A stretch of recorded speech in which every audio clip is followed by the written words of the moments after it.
Has my sympathy. I was here, and I have a sense of déjà vu from the omnishambles budget when the last attempt was made to attack pasties and caravans.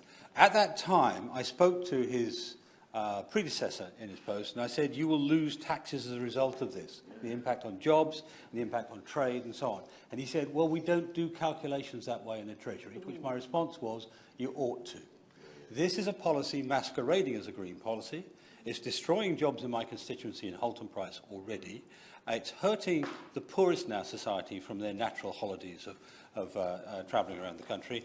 And as you've heard, it's also replacing staycations with trips to Cyprus and so on, which will use more in one trip than these vehicles use in 1 year. So I look forward not to him solving it today. I know it's not within his reach, but it being solved in the budget.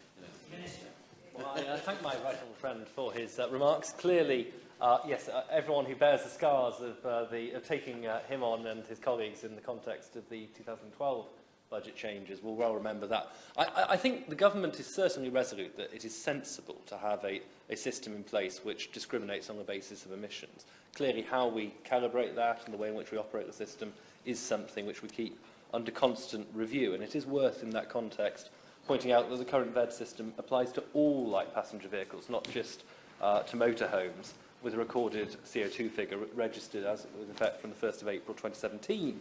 And that includes all vehicles which fall within category M1. Now, I imagine you all spend your time reading up on category M1. That is defined as those designed and constructed for the carriage of passengers comprising 8 seats or less, in addition to the driver's seat.